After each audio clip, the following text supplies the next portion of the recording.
Good evening, Danvers. I'd like to call the January 12th regular meeting of the school committee to order. Would you all please stand for the Pledge of Allegiance?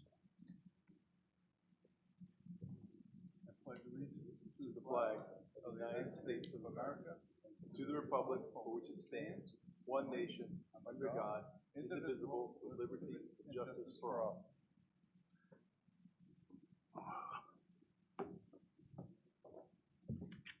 The mission of the Danvers Public Schools, creating supportive environment where all learners thrive. At this point, we're ready for items of interest to the superintendent and the school committee and the community. Anyone have any public comment? Paul?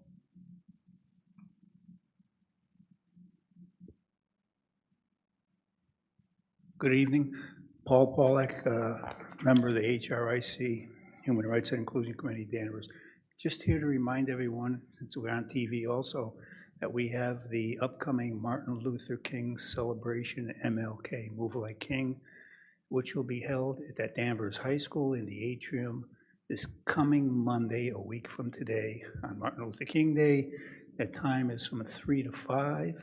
There'll be a brief social period with light refreshments served, followed by an opportunity to view all the art that was prepared by the students, and we'll have music and things to do for both the youngsters and families, and whoever shows up, everyone's invited. You don't have to have a child in school, you don't have to be a member of a committee, just for everyone in the town, come one, come all. Thank you very much. Any questions? Did you say 3 to 5, Paul? 3 to 5, yes, and again, I think I might have said it last one, thanks to the school department for all their help in putting on this for the town. Thank you very much. Oh, my apologies for everyone. Is anyone recording this meeting? Thank you. Anyone else with public comment? Julie?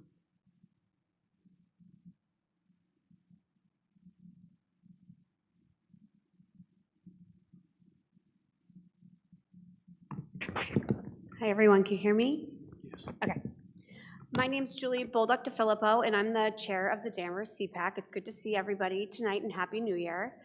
I think tonight we wanted to just speak to an item on the agenda that we heard from a lot of families at the Smith School in particular about, which was the recent false alarm lockdown at Smith, and highlighting the unique impact that such incidences can have on kids that already have higher needs, and those families navigating those needs. And so we heard from a lot of those parents. These aren't new concerns to us. We hear a lot of concerns from those families, specifically at Smith, from a range of things, whether it's safety to if students are being appropriately placed in the least restrictive environment, inclusion supports, and a lot of other different things. So we've been working to support those families in navigating those instances, and I know that you're considering updates today to the safety protocols. And if it's not already considered, I hope that you can pay special attention to the mental health needs, the needs around emotional well-being, and counseling response that come along, unfortunately with these incidents, but also proactively need to be in place. And then I just lastly wanted to acknowledge and thank the staff at the Smith School. I can say as a school social worker at a nearby district that when these things happen, we're often called upon to be the response while we're part of what happened, and it can be really stressful. So I hope we can find ways to support the staff there in taking care of themselves and managing stress. I think kids do well when adults do well, and so it's vital to the continued success in all our programs in Danvers. So thank you.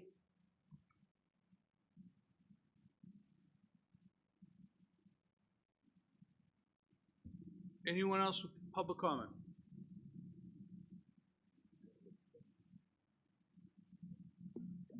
I would like to recognize the passing of a longtime Danvers High School teacher, friend and mentor, Andrea Daly.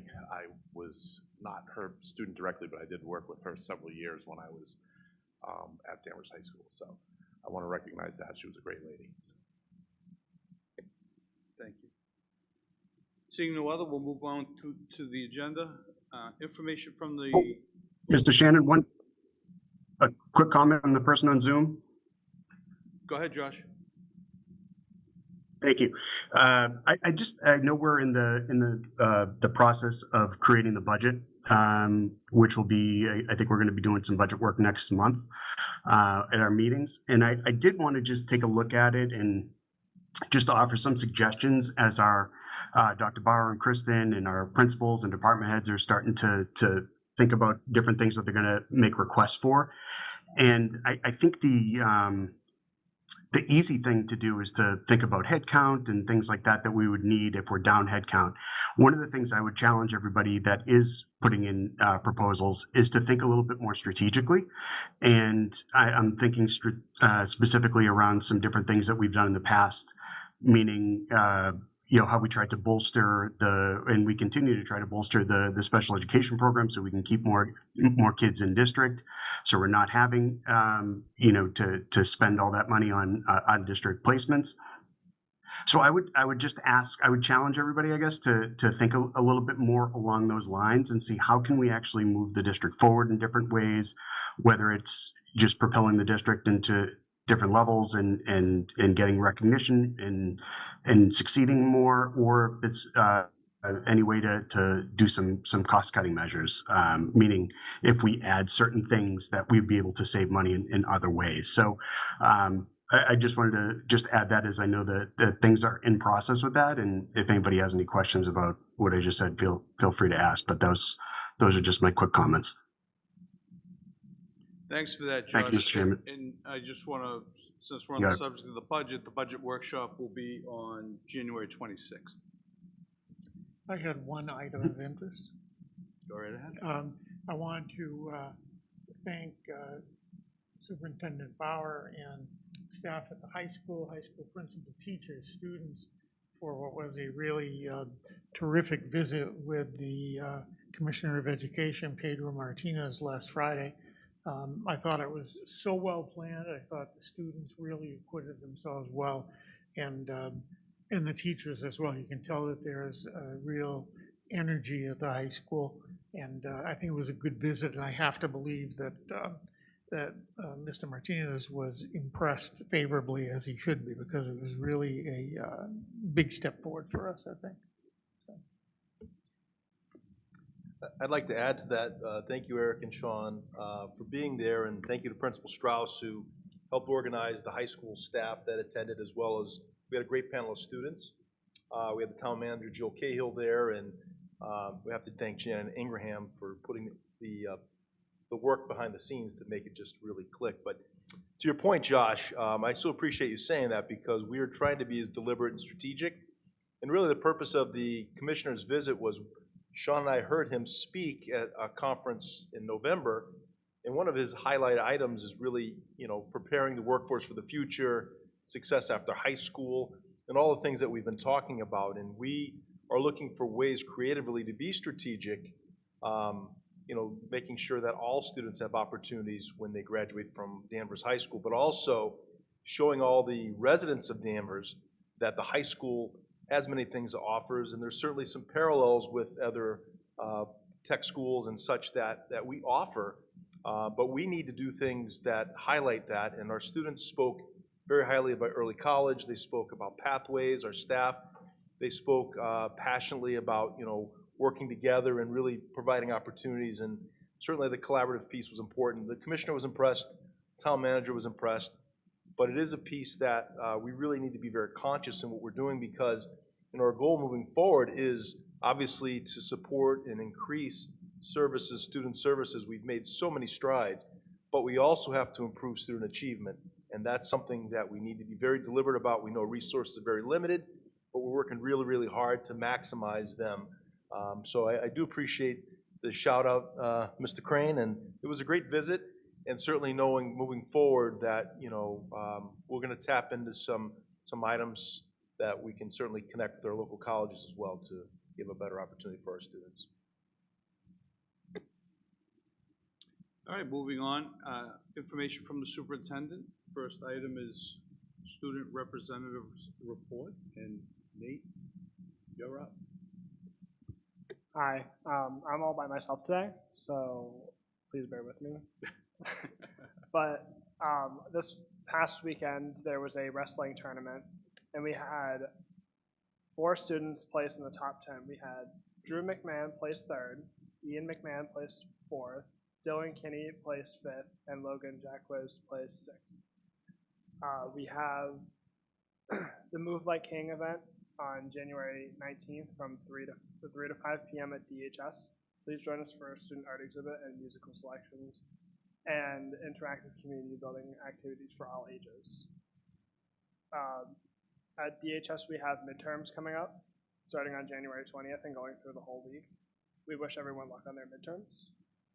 Jazz and Acapella Night is on Thursday, January 15th at 7 o'clock, and it will feature the 7th grade, 8th grade, and high school jazz bands, the DHS Concert Chorus, Falcon Eyes, and Skywave, as long as Hawks and Harmony from HRMS. And finally, the Harmony North Shore Barbershop Group will also be performing.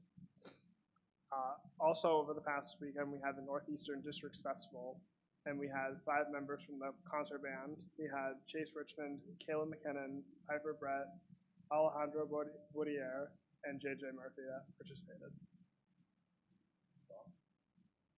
Thank you, Nate.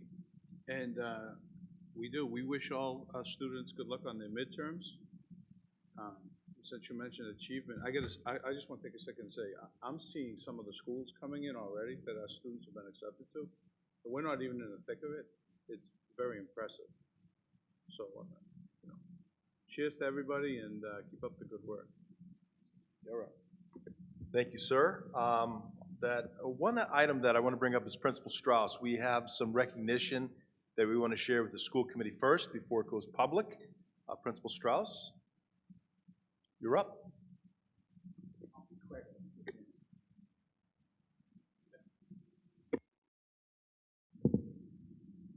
Good evening, everyone. Since I got here, I've been talking a lot in regard to telling our story, because I don't think the Danvers High School story has been told adequately over the years. Nor do I think our story in regard to what our achievement has been or is going to be has been told nearly enough, and we saw a lot of that when parents came to us in regard to open house. We didn't know this existed. We didn't know these programs. We didn't know we had all these programs. Superintendent Bauer and I were disappointed to see that Danvers High School is not ranked in the top 100 schools in the Commonwealth, which to some only appears to be a ranking, but when parents look, it matters. So therefore, I'm excited to announce that for the first time in history, Danvers High School has received a silver medal from the College Board for our excellence and improvement in advanced placement, both in regard to student success and student opportunity. As I said, this is the first distinction of this magnitude and a major data point in determining our state rankings. It's important to understand that AP success is based on the foundational work of every teacher, K-12. This is not a high school award alone. This happens because of what happens starting in kindergarten. And so therefore, it's truly a school and is distinct in a district recognition that's vital as we grow our brand. There are 4 levels: platinum, gold, silver, bronze, or actually 5 levels because there's no distinction. 60% of the schools in the Commonwealth receive no distinction. So this is a really important measuring point for us. Platinum, which very few schools receive, or gold is our goal. Very few area schools have received this, and the full list will be out at the end of the month. But I think it's important for you to understand what the qualifications are. There are 3 of them. Number 1, college culture. This is about the percent of students in the graduating class who took an AP exam at any point in high school, regardless of their score. To avoid pressure on students to take a large number of APs, only 1 AP exam per student contributes to the indicator. We received a silver in this standard. To receive gold, 65% of our students need to take 1 AP course before graduating, and we currently are at 58%. We believe for 26-27, we will be at 71%. Second is college credit. The percent of students in the graduating class who scored a 3 or higher on any AP exam in high school. To avoid pressure on students to take a large number of APs, only one AP exam of 3 or higher per student contributes to this indicator. We received a gold in this standard. 35% need to earn college credit in order to receive golds. We were at 39%. When we reach 50%, we will be at platinum status. And a third is college optimization.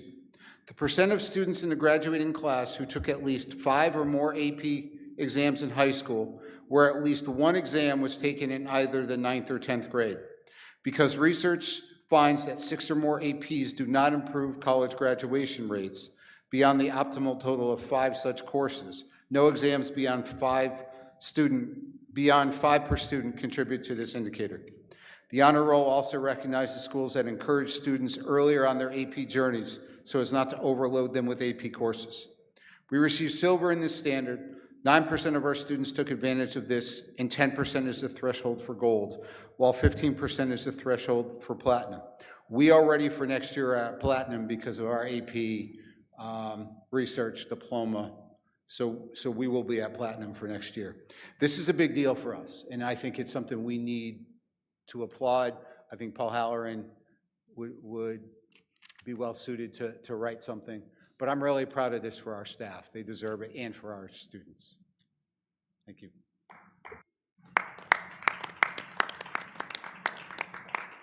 That is exceptional news, and thank you Mike? for sharing that with us. I said Mike, not Mike, but but I see that it's on. I love this. It's actually something, not specifically this, but the recognition of the work that we're doing since day one when I was on the school committee. I just want to know, are we putting up a banner at the high school? Is there a badge that goes on the website? Are kids going to get T-shirts? Are we going to put something across the highway downtown? So I'm going to put some pressure on the superintendent and say, I have a budget for you, so I can't buy anything. But I'm teasing. But certainly there are banners that come with this that we can purchase. That permanently go up in the school. There will be one inside the school. There's also something that we can put outside the school when people enter. There's a lot of things that we can do. There will be a badge that goes on our website. Somebody said to me, so what? This is a big deal, a very big deal for us, and something we should really applaud. I applaud it, and let me know if we need to start a fundraiser.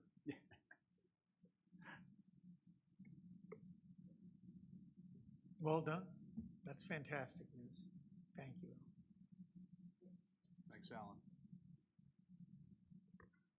Mr. Shannon, if I could just make a quick comment on that as well. Sure, Josh. I think that's unbelievable. And any way that we could bolster that and to put it on website, Instagram. I know Dan is pretty adept with social media. Any way that we can get this out there is fantastic. So that's congratulations to Mr. Strauss and everybody involved. That's great. Thank you. And one of the comments that Principal Strauss made, which is important, is although the award comes to the high school, it is a K-12, actually pre-K-12, because that preparation to get us there, and I think it's important. And we'll find a way to get the banners and get the word out. And we'll work on getting a press release, but we wanted to share with the school committee first. And quite honestly, it's a community award, especially recognition to our families. We've said for quite some time that education works best when families are in partnership, a positive partnership with the school, and vice versa. And I think we're starting to see some of that as well. So congratulations to everyone. Okay, moving on. If I could have Principal Powers come up. We're just going to give an update in terms of the Smith Elementary lockdown system. We actually had on the invite list, Jim Sullivan, our Director of Technology. He played a pivotal role in terms of a lot of the changes brought forward to improving the system, but he's actually out sick. But first of all, before we begin, I do echo what Julie said in terms of recognizing the staff, recognizing the leadership of Principal Powers, because certainly just giving my own personal feelings and this was not a drill. right? It was a mishap with which we'll talk about, but until that's determined, it's the real deal.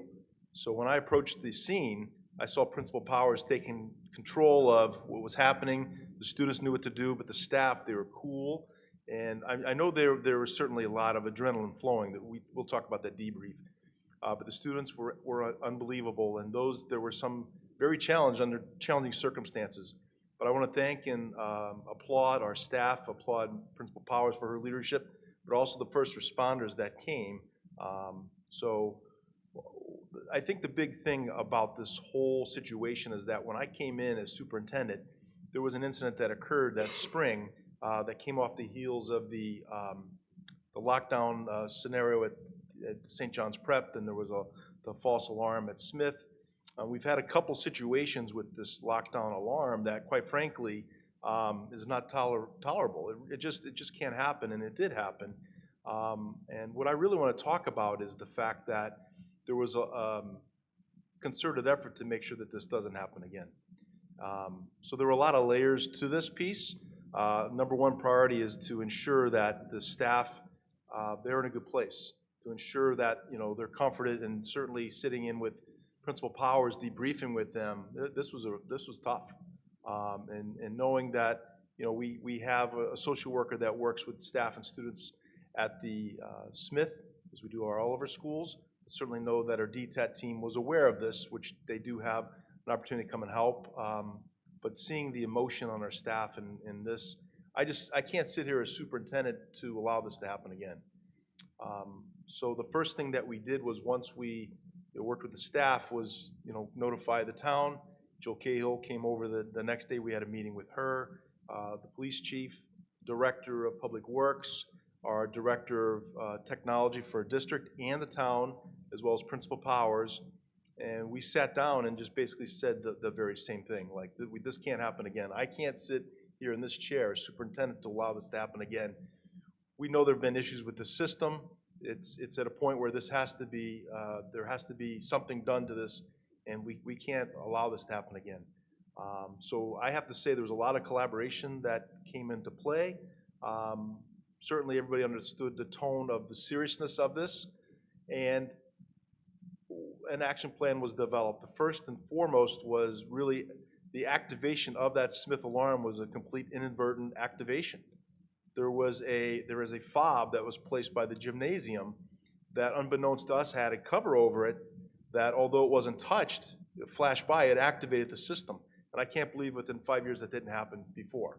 So first and foremost, that was taken offline and readdressed right away. And at that time, the town technology department and the school, along with the guidance of our town manager, said, whatever resources are needed, this has to be addressed. So a major piece of work was done over the December break. And quite frankly, we already have a lockdown notification system called InformaCast. All of our buildings have this. We've been working with this.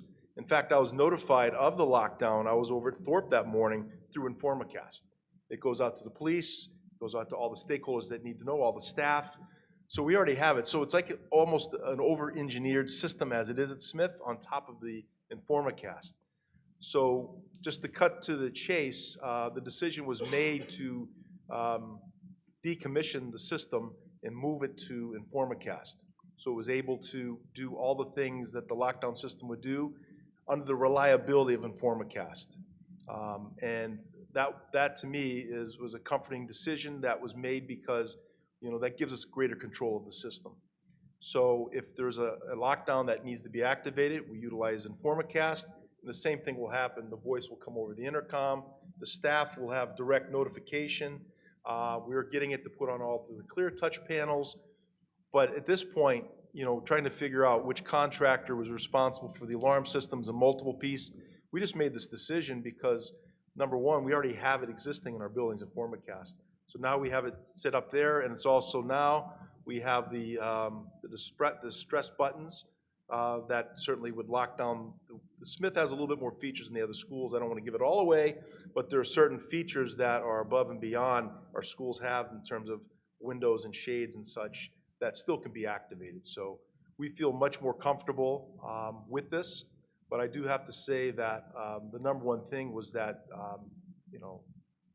for the safety and security of our staff and students, the number one thing is to make sure that the information, the technology works as it should work. So we know there's a little bit more work that needs to be done in terms of the clear touch panels in all the classrooms that would notify, but we're in a better place today. The other thing that's important to note too is that working forward was communication, right? Because I have to say that our Smith families showed unbelievable grace during this. Because as a parent myself, knowing the stress of what I saw and the great responsibility that we feel for all of our students and staff, I can't imagine being on the other side as a parent. And going through what the parents have gone through, and we put together as best communication as we could. It really tested us that day where we had Jim Sullivan came over, I came over, is we have our procedures. Violetta ran the building piece, and we put together quick communication off of that, which we knew wasn't enough, but our number one job at the scene is to make sure that the students and staff, they're taken care of. Then we follow up with the communications, and I do have to commend the Smith families because they did show enormous grace on this. And we put out further communication to inform the community in terms of what work was done, the collaboration, and we're moving forward with that. So I'm happy to have Jim come back. I took his notes and everything that he was going to say, but we were all in this. Principal Powers was there as well, December 29th with Jim, the town. And I also have to commend Sergeant Smith. He's our lead resource officer who was part of all the testing, as well as Chief Lovell, and I think we're all on the same page. I know we're all on the same page, and I just can't say enough about the Smith community. From the district side, I can't go more than apologize deeply for this, but also know in my seat, again, there's no way that this can be tolerated to ever happen again. So we took out as much of the human piece as possible, and we feel confident with the system that is in place now. So I'll leave it there to see if anybody has any questions. I know Principal Powers, I just bring you up and I didn't even give you a chance to speak or say anything. Pretty much said everything that was in my notes. But I want to reiterate what the superintendent said. So a couple of things. First and foremost, I have to, on behalf of the Smith School, thank the Danvers Police Department, our IT, the district IT, as well as the town IT. I want to thank the Superintendent Bauer for his support throughout this process, DPW. But the two most important pieces that I want to make sure that I reiterate is how grateful we are to the students and the staff and the families during this process. And you might be wondering why the students. Why the students is because the seriousness that they took from all the drills that we've had and all the unfortunate false alarms that we've had, with every single one, they are taking every single one of these instances seriously. And that's why the drills are so important, because our students know what the protocols are. So I want to thank our students especially for taking this process seriously and really following the directions of the adults. We always say during the enhanced lockdown, the most important thing is that you're listening to the adults' directions. And that is exactly what they did. The staff was tremendous. Again, knowing the protocols, knowing the steps, knowing what to do. We have a communication system, not just through InformaCast, but also through our texting, that we're able to, we have a chain that I'm able to communicate with the staff. So that was incredible. And also, I just want to thank our families, just like the superintendent said. Although as stressful as that was, the support from our families was tremendous. And I am going to get emotional because this process was very emotional for us on this last instance. Families were incredible. We received many emails together, and although there was a tone of, how could this happen again? There was also a tone of, we understand, we're behind you, and we will do everything we can with you to make sure that this doesn't happen again. So I just want to thank the Smith community because they were incredible. I also offered a few of our families that they would like to come in to kind of walk through with me. What does it sound, what does it look like? What does that mean? When when the doors lock, or when we have our special accordion door in the library. What does it look like when students are physically in a safe spot in the classroom during a lockdown? So again, I have invited families to come and take me up on it. After school hours, I'm happy to show them what does that look like. Following that, and just like Dr. DeFilippo said, our students were very stressed over this last incident. With that being said, our social worker, Michelle Gross, did an outstanding job meeting with students as needed, whether it was a family that reached out and said, can you please check up on my student, or us as the adults in the building realizing that children were stressed over this particular situation. Michelle Gross went out of her way, and also making sure that our students were taken care of. So really grateful to the collaboration with our social worker, our team chair, our special education department, making sure all of our students were okay. Over the break, just like the superintendent said, Jim Sullivan, his team, the town IT as well, we came in on, and they spent most of the day at Smith School on December 29th, making sure that we're able to transfer the alarm to the InformaCast system. And that is where we are as of today. So all lockdowns and notifications are now triggered through InformaCast. The voice notification will now come from InformaCast alerts. When a lockdown or a building evacuation or a shelter in place is triggered, InformaCast sends out communication to all staff in the building via text as well as an email. And in addition, it shows up on everyone's school phone in their classrooms that we are in a enhanced lockdown or what the directions are. So 3 different notifications are being sent out. At the same time, it automatically alerts the Danvers Police Department communication. The DTAG team is notified immediately, and neighborhood non-Danvers Public Schools are also notified. On the first day we came back after vacation, which was Monday, January 5th, after school hours, the staff and I and Jim Sullivan came over. Danvers Sergeant Smith came over as well, and we did a test through InformaCast so that the staff could hear the voice notification, and so that they're hearing a new voice come through using InformaCast. Just like the superintendent said, communication with families, communication with staff has been on point, and of course, I have not received any other follow-up necessary from the staff, meaning after that test that we had, staff did not reach out to me and say, I need more information or I need more. Information did come out to the staff in regards to InformaCast and how to put the app on your phone, how to utilize it. So, and again, if staff needs information on how to utilize InformaCast, that's obviously available. That is where we are as of today, and the support has been tremendous, and just grateful for everyone and helping us during this situation that we had, our last situation. And I just want to add 2 more things if I can before any questions from the school committee. You know, as Violetta referenced, their DTAT, which is their district threat assessment team. That's comprised of social workers, clinical psychologists, the police, principals. Many of them have been NEMLEC trained, which is a state level, a high level crisis. We always inform them in case there are any situations that need a higher level of care. There was no need for any threats in this because we know that it was an accidental turning on of the lockdown system. But that's also part of our debriefing, and we have a district threat assessment, district safety meeting on the 26th of January that will debrief more of this.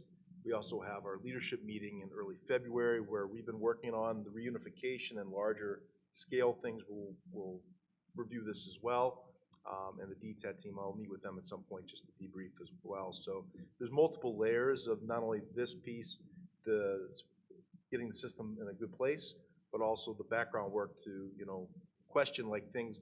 There were items that we know we can improve a little bit on and improve in some areas. But I would say that more importantly, the human element, the students, staff, and the families, so grateful for all their work and support. Well, thank you for that update from both of you. Sounds like you're on top of it. Any questions or concerns? I would just say, from everything I'm hearing, it sounds as though this wasn't something that could have been expected until it happened. Correct. It wasn't as though this was something that, you know, happened before, came close to happening before.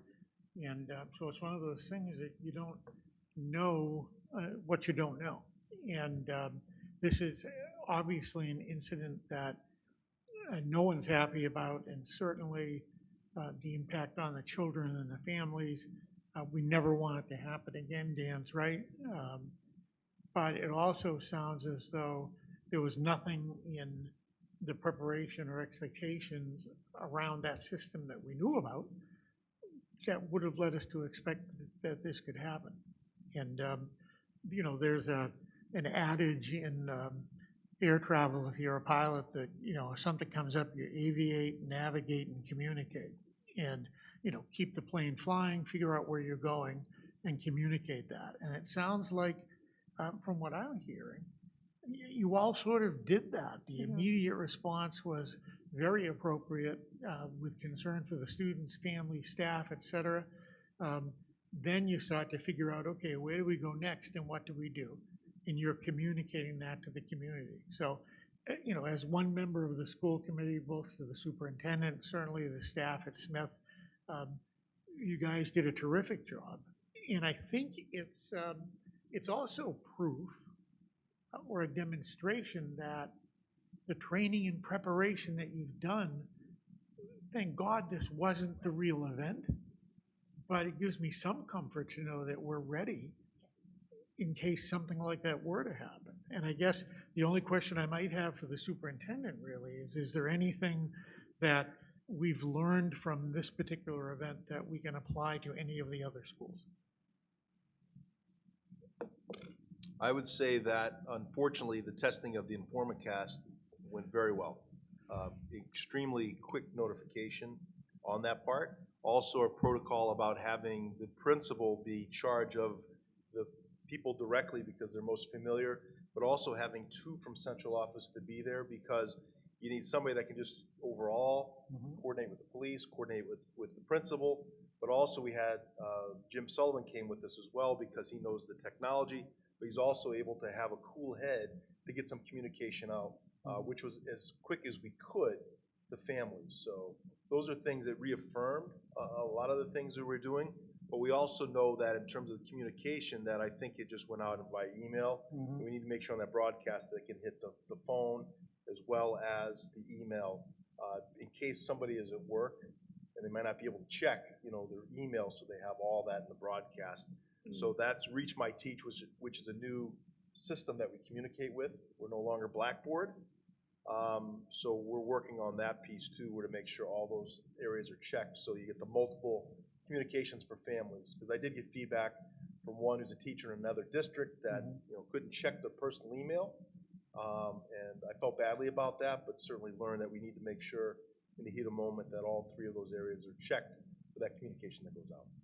So, I mean, we didn't want the event to happen. It's truly unfortunate that it did. And so you take what you can from it, make corrections that you can from it, and try and prevent something like this from happening in the future. So no issues from me anyway. Thank you. Thank you for what you did. Thank you, Mrs. Powell. Thank you so much. Okay, we'll segue on to the next item. We actually have our outstanding nurse, Janelle Maroney, that's here tonight, and just really want to go over three areas that for safety, updates health and safety. So please take it away. Did you hit the little red button? Oh, did that do it? Okay. Thank you so much for having me tonight. I just wanted to share a few updates that the nurses have been working on this year. Our goal is always to support safety and wellness and emergency preparedness for all of our students, staff, and visitors that come to our schools. We're pleased to share that the Danvers Public Schools have purchased brand new AEDs for all of our school buildings to replace our current models. These updated devices ensure our schools are equipped with reliable, up-to-date, life-saving technology that reflect our ongoing commitment to health, safety, and wellness. They will be delivered this week, and the representative will meet with each nurse to give a quick demo of that particular model. And we have an agreement with the company that will help. They replace all the batteries and everything, and it is a new model that is like state-of-the-art and really user-friendly, and they can actually monitor the device online, because normally now the nurses check every week to make sure that the battery life is there, but they can do that remotely now, so that's a new added feature. So we're very happy. We have 13 devices that we just purchased. We have a couple at Smith, a couple at the middle school, a couple at the high school. The athletic department have a few, and then there's one in each of the other elementary schools. So we're really happy to have all the new devices. Another update is we have a nursing grant through the Mass Department of Public Health that we maintain, and we try to think of ways to spend the money to do good things with it. So one of the things we did was we created our own CPR training program. So we had a few of our school nurses become instructors through the American Heart Association. So that, and with the grant money, we purchased all our own mannequins and training equipment, so now we can train our own staff. So I'm really proud of our nurses, and so far they've trained 68 of our staff members so far, and we can continue to do that as needed, and it's voluntary for the and free for all the staff. So we're happy to have our own program now, so we can get more people trained. And then the next thing we've been working on, so Narcan or naloxone, it's to help treat a suspected opioid overdose. And our school nurses, we've all had Narcan in our offices to give as needed for years. But recently the state just changed it so the nurses can train staff to be able to give naloxone or Narcan in an emergency. Kind of just like we could train teachers to give EpiPens, that they've now said we can train them to give Narcan, which is helpful because when the nurse is in the building now on weekends or at events at schools after hours, the Narcan will be readily available for any trained staff to use. And so Danvers was a recipient of the opioid settlement, and they were trying to think of ways to spend that money. So the nurses we've been working with, Judith Ryan, the Danvers public health nurse, and Dr. McLaughlin, our school physician, and we kind of came up with this plan that we can, they'll be purchasing us, it's called Nalox boxes, and so it'll go a box that's mounted on the wall near every AED, and it will have Narcan available. So in the event of a suspected opioid overdose, someone who's trained can grab it quickly and help someone at any time. So it wouldn't be locked in the nurse's office anymore, it'd be available. So yeah, so those are our latest updates. Yeah, do you have any questions? Any questions? Okay. Oh, actually, I think that being prepared for possibilities, everybody hears opioid overdose and they automatically think recreational. It could be someone who just had knee surgery, who accidentally took too many. It could be a parent there watching a game or something like that. So to have that there in precaution, I think it's fantastic, and I think that's a good use of resources. Thank you. Thank you. Yeah, the AEDs and the CPR training too, I mean, especially the AEDs, they really can be lifesavers, and we actually saw that here one time, God, probably 13 or 14 years ago right here in this room. And so I'm a big believer in having AEDs accessible. As I'm reading this, is there, and you may have said 1 per elementary school and then 2 in the upper levels, or? Yes, so Smith School, since it was part of the new school plan, and since it's such a big school, they have 3 there. Okay. But at each of the other elementary schools, we all have 1. And then there's 2 at the middle school, 3 at the high school, and then the trainers have a couple, so that Great. they can take with them to Well, it when they sounds go to like the we're games. So. reasonably well covered. Yeah, we are. So we really, the nurses and I, They we can- really they can make a appreciate the difference. support of the district to purchase those for us, because it really matters. So thank you. Thank you. One other question I had, being a coach, I know we have a few sites that are school sites. Is that something that could be on the radar for future, like out here at the Twy Field or at the softball diamond or at Thorpe School where there might be tryouts for lacrosse or something like that? I coach soccer at Georgetown, and our field is separate from the high school.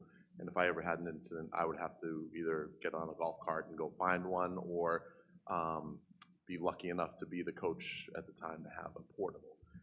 Is that something that we have access to, or is that something that could be on a radar? That's something that we've brought up, so I think we'll be looking into that.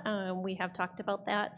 The tricky part is you have to have it, it can't freeze, and you can't really just leave it outside. So we have to kind of like, it's not like you can just leave it, Right. mounted outside at those places, but that is something we've talked about, so we'll look into that more. But on another note is Danvers Girls Softball, I'm on the board for that, and we did just purchase one for the snack bar at Great Oak, so that will be available, and we've given the coaches the code to get into the snack bar for that, so that should be covered for down there, but it is a good point because we want everybody safe everywhere, so thank you. In my past life, I was an athletic trainer. Oh. And very happy to hear all of this. Thank you for sharing. Oh, good, thank you. Thank you for having me. Thank you. Okay, moving on, I'd like to invite our Director of Student Services, Christina Ryan. She's going to provide an update of our student services, and as we're getting into budget season, we did talk a lot about cost analysis in terms of, we know that there's been a lot of investment in the programming, and certainly we're at a point where we put a lot of investment in, and just we thought we would share a lot of information in terms of our major programming. Great, thank you. Good evening, everyone. So we thought we would start by giving an update on really where we were and where we're headed, because I think that's important before we come to the workshop next week or 2 weeks from now to really give you an idea of what we've been working on.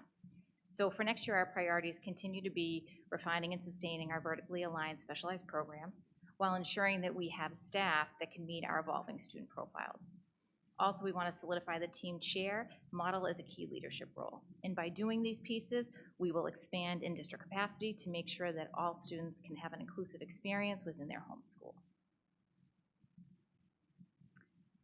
Next slide, please. Okay. All right. So we have 4 branches of our specialized programs, which I wanted to highlight today.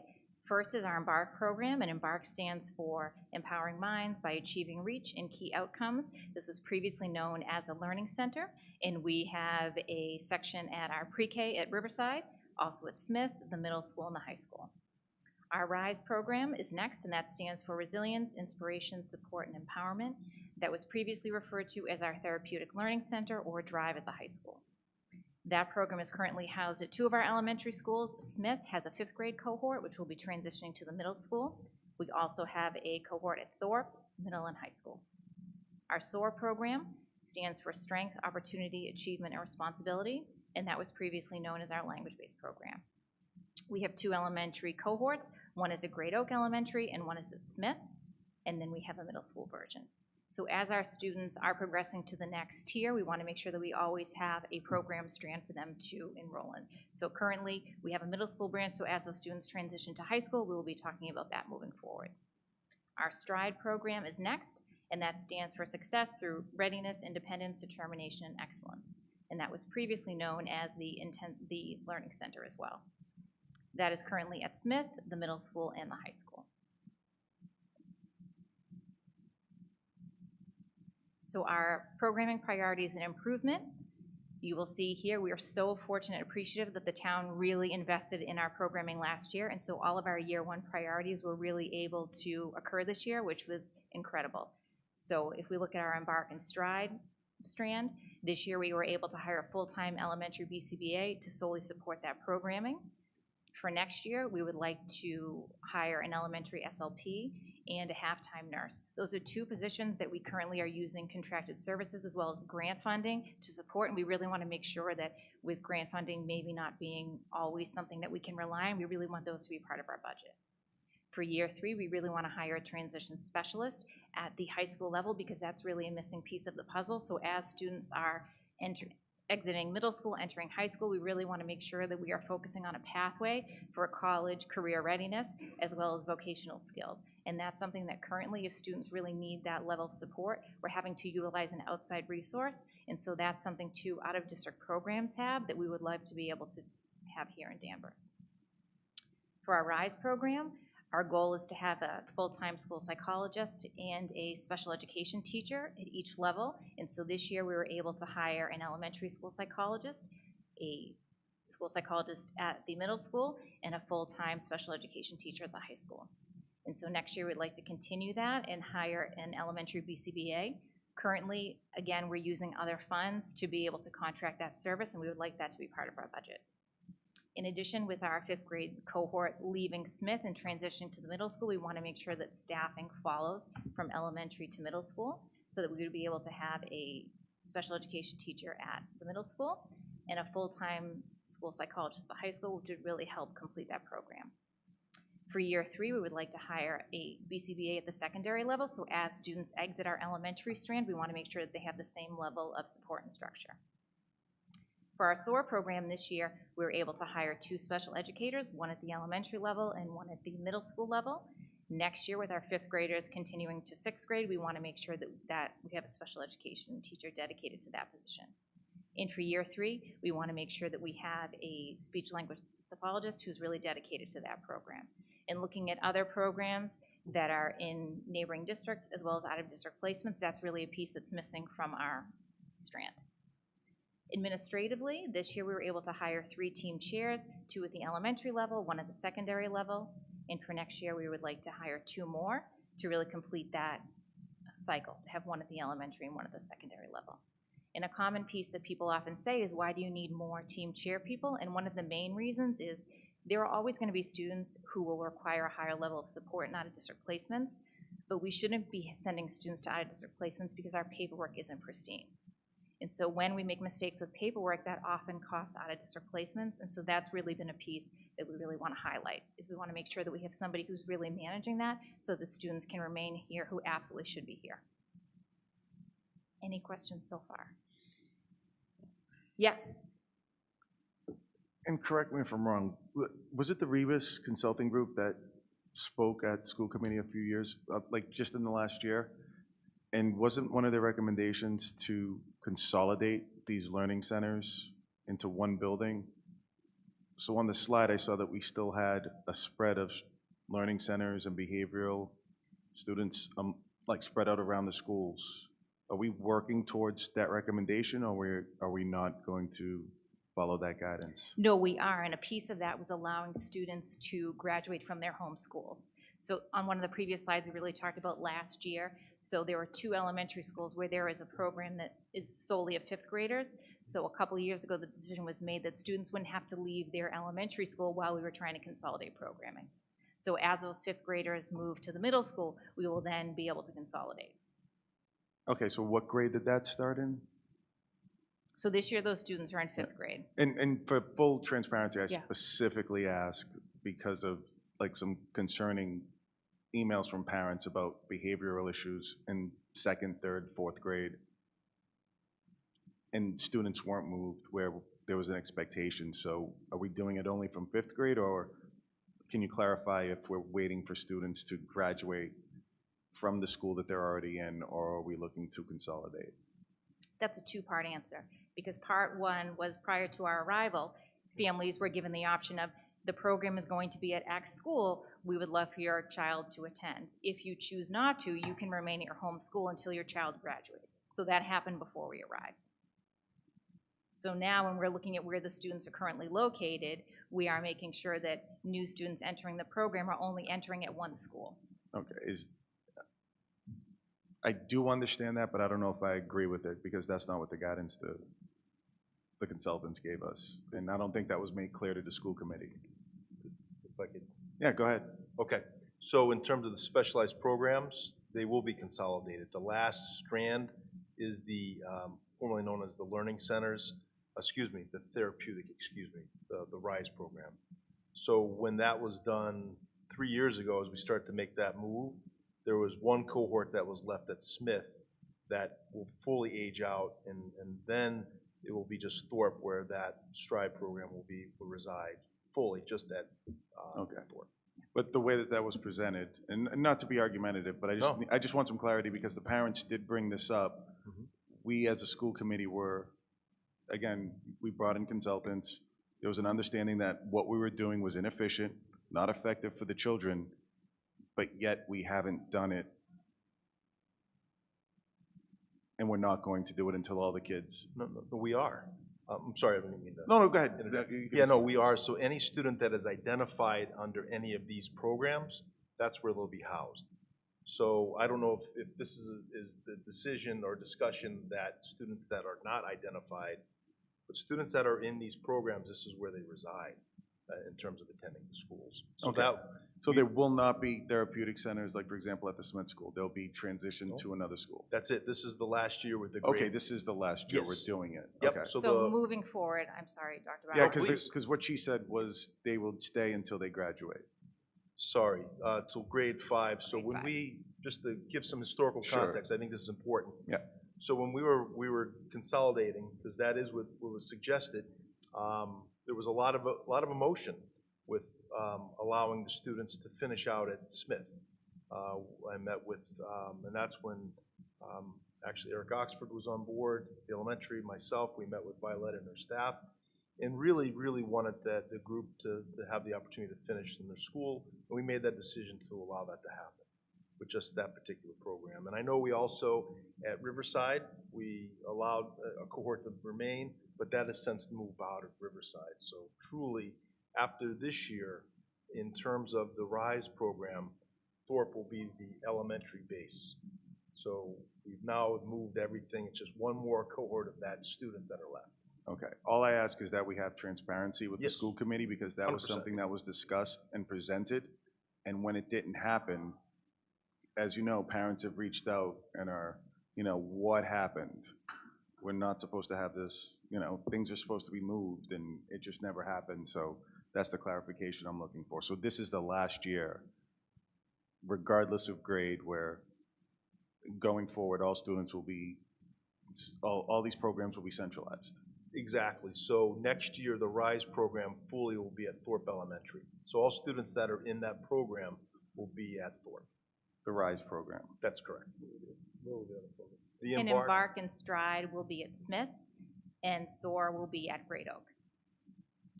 and the reason that Embark says Riverside is our pre-K program is at Riverside, all of our pre-K. So we Okay. have some students that are identified in the Embark program at that age. And then once they are in kindergarten and up, they would then move to Smith.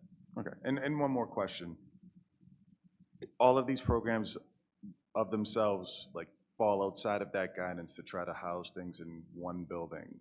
So we'll just have, like, specific programs that'll be dedicated within one building, and that complies with what Yes. what they advised. Okay. All right. So the goal will be, instead of referring a student to an out-of-district program, we would be able to refer a student to an in-district program. So you might be at one elementary school, and the program that really best meets your needs is at another one, and we have a process for really making sure that those profiles align to be able to make that seamless for families. And this seems, it's not all elementary, in regards to the middle school. Specifically, what are the most important needs that you have? Because there's also still some contention around, is my child receiving enough of the services? So again, we've talked a lot about, improving the program, but we're still missing, and you've highlighted some of those. Could you just highlight, like, some of the critical needs At the middle school level specifically? Yeah, specifically middle school or high schools. I think the elementary school seems to be covered as long as we, start to consolidate the students. But from the middle school, there's also talk of like a lack of resources. For our sake, for the budgetary sake, I would love to know what's critical and what we need to prioritize. So I would say at the middle school level, we really need to prioritize our RISE program. Because last year, in the absence of really having a program that really met all of our students' needs, that's when students exited and had to complete extended evals in other settings, which means up to 40 school days. We're conducting an evaluation in a separate setting that's outside the district or placements. And so that's really the priority because middle school is scary to families. And so making sure that we have the programming to meet students' needs, that's the piece of the puzzle that we need to finish. Okay. And is that 2 full-time staff at I see HRMS. Yep. Is the year 1 need going to satisfy everything that you need? It already happened. This is year 1, so we've already done all of those things. Okay, year 2, it looks like you need another. So can you clarify year 1 wasn't enough? Like, if you were to get everything in 1 year, what would it be? Like, what are you missing to be fully? If I had gotten everything in 1 year, it would be everything on this slide. But knowing budgetary implications and the financial obligations, Right. we had to prioritize. Just, yeah, like maybe in a follow-up meeting, let's break that down. I mean, let's get everything up in one shot and try to figure this out. Because I do understand, but I think the notion of trying to be budget conscious, and I'm only gonna ask, and we went through this, and I think in past years in school committees, let's just put everything out up front. Let's let FinCom and our town people decide what we're going to spend money on as opposed to being proactive. Because these are critical needs and parents are on edge and they're really taking this seriously. So I think it's on us to just be upfront about exactly what we need. And I think as a committee and as a town and FinCom and all those guys, they can make the final decision. Because I think it's too important to, tiptoe year to year to year because we're gonna miss something. And if we do miss something, I'd rather be in a position of, this is what we've asked for, Right. but we didn't get all of it this year. Maybe we can get it next year, as opposed to, all right, let's just hire 1 and put it in the budget, knowing that that's not enough. True. Okay? Absolutely. So All I right. would say year 2 and 3, that would be everything that we need. Right. Let's put that budget together and look at it. I mean, again, maybe we have the money, maybe we don't, but we have to ask in advance up front. We can't tiptoe into this. It's too Absolutely. emotional. Well, your point's well taken, and it aligns with what Josh said at the beginning of the meeting. And quite honestly, a lot of our conversation over the last year or more has been about getting special ed in a place where we want it. So I don't think you have any problem here. I think we're in agreement with you. Oh, no, absolutely, absolutely. I just see a 3-year plan, and if, I don't think we have time to wait 3 years. I mean, we have to ask for what we need. If we don't get it, then we can look long-term. Right, and that's right. So Unless it's about scaling. No, and certainly trying to, knowing, I'm just gonna be honest with you, coming in and realizing the needs were so great and being able to, we had a huge ask the first year, and that was basically just to stabilize as we're trying to consolidate, but knowing we thoroughly need more, needs, and we did a lot of work last year to reallocate and move things around, so right now we're in year 2, but we haven't put on our support staff that's in here too, that we're working through our current budget, that we've been able to utilize some additional funding, but that's not in here because we need that as well, that we currently have. We have a number of IAs, instructional assistants, that support that we have to make sure the program's run. And I think that's the big piece, is being able to look at what we have, but not at the expense of not ensuring, because as Christina will tell you, that we were close in a few situations that, a few more items, we would have been able to possibly keep a few more students here. And that's not good. But I also know that we've made a lot of strides. We've kept a lot of students here. We had a number of move-ins that we're able to satisfy, but point well taken. And last point, I'd love to see the analysis on move-ins, move-outs, where we netted, because that's also part of the risk profile of the budget that we submit. 3 years is an eternity for a parent, especially in middle school. That's the entire middle school experience, so they don't have time to wait. So they should know up front, what we're doing. A 3-year plan for them should be something that's fully up front. You know what I mean? But we should also present the budget as if we go all in and it costs $1 million, we save 1.5 or 2 million from out-of-district placements. That's the kind of approach that I think everyone would love to see. And parents need to make that decision up front, as opposed to putting their kid in middle school and saying, where's my support? Where's my help? And it's not coming, so I might as well leave. And then they're gone for good. Thank you. Next slide, please. So this is why it matters. So in what we did is I looked at each of our program strands, how many students are currently in those programs, and if any one of those students were to leave at this moment in time, how much money it would cost for them to be placed in an out-of-district placement.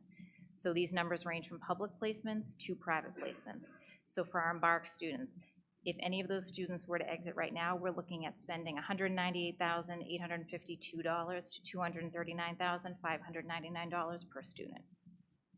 So I think we are one of many districts that faces that at that moment in time, you're talking about one student. It's like, we don't have enough to be able to hire X amount of staff. It's only one student.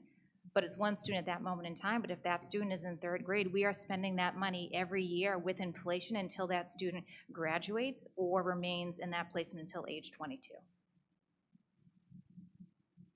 For our RISE program, that total per student is $164,851 to $219,599 per student. Our SOAR program, that tuition, transportation would cost $104,000 to $143,000. And for Stride, that ranges $165,000 to roughly $222,000 per student.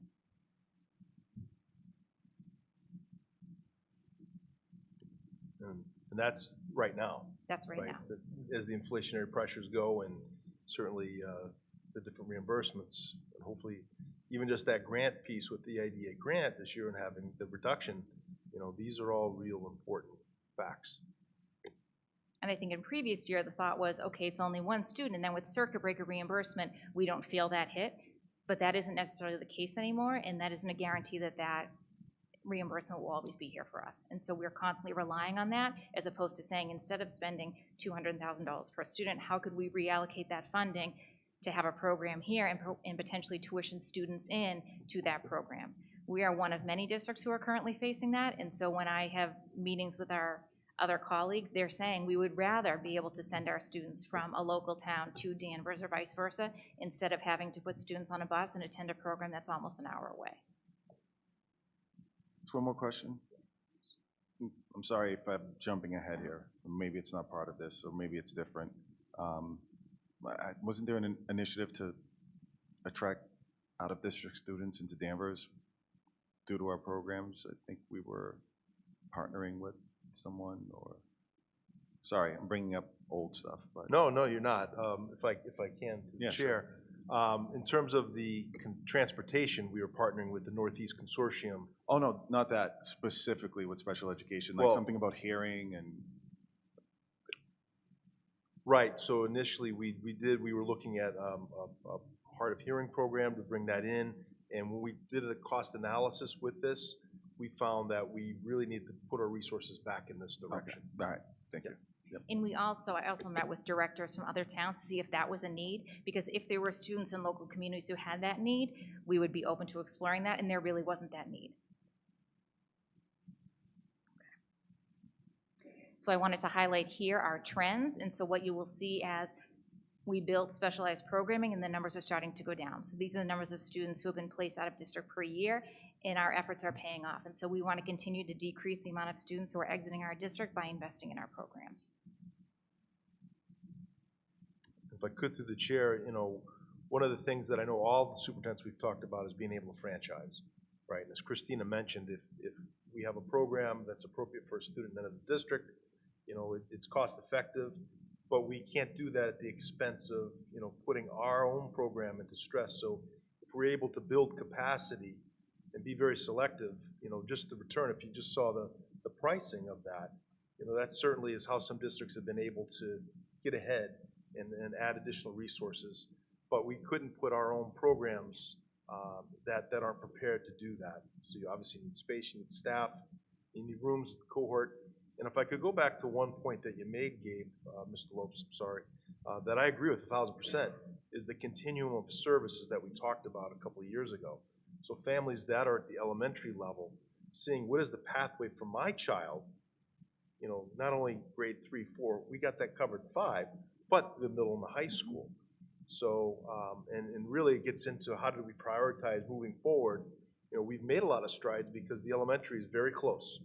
And we've gotten some further analysis through Constellations, an outside group that does a lot of behavioral work. But we also know that we need to do some more work at the middle and high school. And that's why having a team chair at the high school next year, aside from an additional at the elementary, will allow it to continue to build the programming. Because I agree with you, Todd, we all do. Is as a parent, you want to know, like, what will it be like for my child as they move forward? You know, how will it look when my child is 18, 19, 20, 21, 22? So that is a critical piece. So we're getting very close in some of them. Currently a lot of work to do. And the unknown piece, though, is, as I said, you know, we're moving forward. We've kept a lot of the support program that we need, our instructional assistants that aren't on here, that we have some leftover grant funding, but that's going to run out. So we have to position them because the programs will not function without having that additional paraprofessional instructional assistant for support.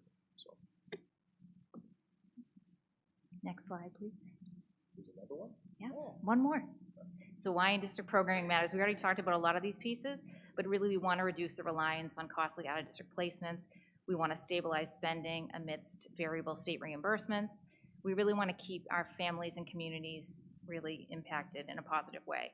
So when students are here, they're connected to their community, their peers, their routines. When they are in other placements, especially at the secondary level, students at high school level want to participate in things. They want to be part of extracurriculars. They want to do sports. And if their school is 45 minutes to an hour away, they're missing out on some of those opportunities.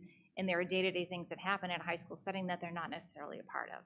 And so that's a piece that we want to be cognizant about. Program stability and growth. We want to make sure that we are continuing to target our training and consultation to strengthen our programming. In future opportunities, as Dr. Bauer said, we want to make sure that we're at a place where we do have the capability to potentially tuition students in from other districts, but we want to be cautious about that because at any moment in time, if a family moves into Danvers, we certainly don't want to say, oh no, you can't attend this program because we have 2 students from this other town, so we really need to be thoughtful about that. But we're very, very close to making these pieces happen. Any other questions? Can I have one more thing? I'm sorry to, the other part too that I think is important, so, you know, as we get moving forward, we would be able to, under controlled circumstances, offer tours of the programs. Might be helpful if the school committee is available to come in and see some of the programs in terms of where they are. I know Violetta, Principal Power, is still in the audience, and juggling the 2 programs that will exit out will make a huge difference in the building. But I have hats off to that staff and the great work that they're doing at Smith. But just being able to see, you know, how the programs function, I think would be important, and so we'd offer that up as a visit opportunity. Thank you. Anything else? Yeah, Mr. Chairman. Oh, sorry, Gabe. No. Okay. I think this is difficult to absorb sometimes in the context of part of a regular meeting. So I hope we could consider at some point maybe a workshop of an hour and a half or so where we could actually talk about, hey, what is the Embark program, the RISE program, SOAR and STRIDE? And I agree going to actually see them in action would certainly be important as well. But really to understand, hey, what disabilities are we dealing with at the Embark program? And what are we, it's just within the context of trying to put it inside a regular school committee meeting. I think it's more difficult. I don't know if anybody else agrees or disagrees. If you don't, I understand. But because I'd be happy just to have a good long conversation with you and learn that way. I'm fine with that too. Sure, we'd be happy to do that. Okay. Thank you. Thank you.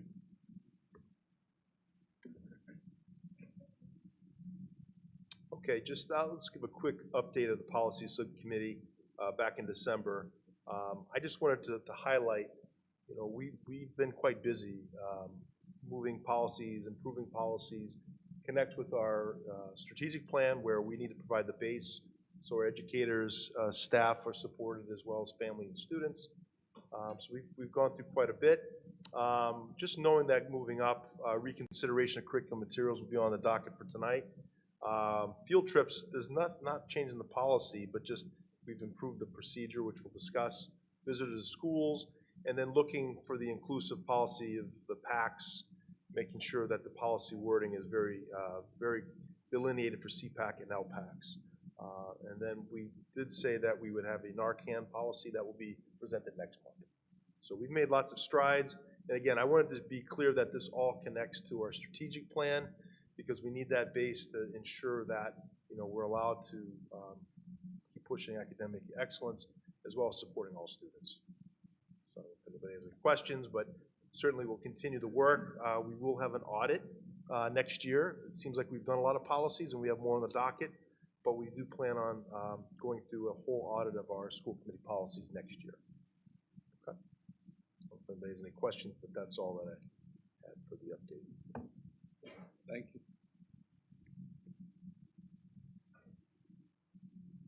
And next up is Mr. Landers, our Danvers representative to Essex Tech.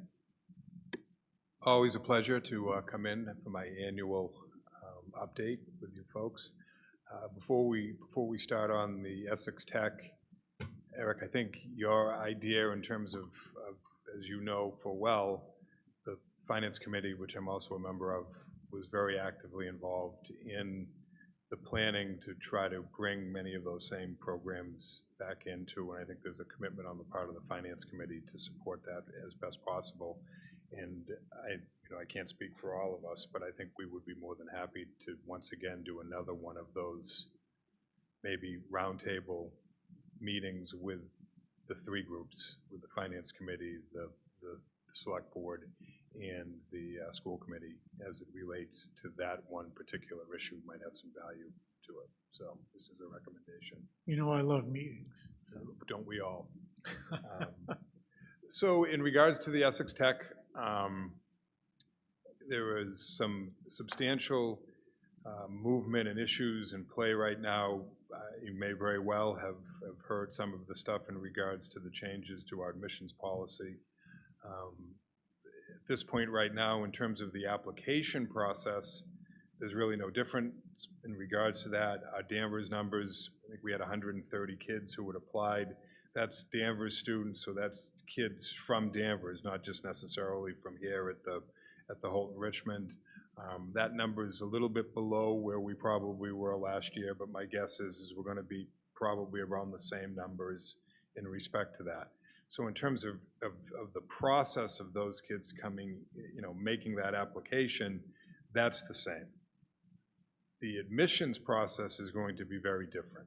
And that admissions process is going to be required by DESE, which is going to be a lottery system. I think that there has been some misunderstanding on the part of perhaps some parents, a belief that somehow we here in Danvers or even the school committee at the Essex Tech was the people who were sort of behind that particular process, and that's not the case. I think it would be fair to say that certainly the school committee at the Essex Tech was not in favor of that particular process. I know personally, I think I'd expressed this to you folks, and I've expressed it a number of times, both publicly and privately to other folks. It is not going to be something that will be beneficial, I think, in the long run. And it certainly will not gain, in my estimation, what its desired effect was, which was to add diversity to the student body. I think that the one thing that I'm very proud of, both as a member of that school committee and definitely as the admissions subcommittee, was the efforts that have been made over the course of the last 2 or 3 years to reach out especially to communities and to try to bring in a more diverse student body. And I think that diverse student body is reflected in the fact that the Essex Tech student body is more diverse than probably all of the 17 sending communities. Maybe not Salem, but pretty darn close, and certainly better than most others. And that's gonna basically go by the wayside, I think, as a result of this. In the admissions subcommittee, I think there was a strong commitment on the part of everybody to a concept that we needed to have 2 very important things with any admissions process. we needed to have some degree of surety in regards to what's going to happen moving forward with this. Because if you think about how lotteries work, you know, if you've got, and I think we're probably going to have, I think somewhere in the range of about, I think it was somewhere in the range of about 600 or 700 applications for the roughly, no, I'm sorry, it's about 2 to 1, so it's probably going to be closer to 800 applications for the roughly 400 admission spots. You know, Danvers could get 100 kids if you just open it up to a straight lottery system. Peabody could get 400 kids. And you just can't have that type of an unexpected increase in student enrollment. You could also get the opposite, right? And you could get a year where you only get 25 kids from Danvers, despite having 130, 140 kids who apply. So we wanted to get some level of surety in regards to that. We also had an issue which dealt with the fact that the small communities, which have very few applications, they have to pay anyways. And so from a fairness standpoint, there was a desire to have some level of minimum so that those schools would, those communities would have at least some people who would get in. There was a lot of back and forth over the course of the last year. Ultimately, I think the program that they've come up with is based on a 3-year enrollment average. That is going to be difficult because our enrollment has actually gone down consistently over the last 4 or 5 years. So the number that they're at right now for Danvers would be a minimum of 60 kids per year. Because of the vagaries I won't go into, it's a little bit complex. That number could be as high as 67 or 68 kids in a year. If I can interrupt, I'm sorry. But in terms of the cost per district, why the predictability is important, how much per child do we pay for them to attend Essex Tech? It's $18,000 a kid. So, and as we've talked about before at nauseum in terms of this, I think especially at the Finance Committee level when we've dealt with this, is, we have a degree of what I would describe as excess capacity here within, right? We could take back 100 of those kids, and it wouldn't cost us a dime to do that here at Danvers High School.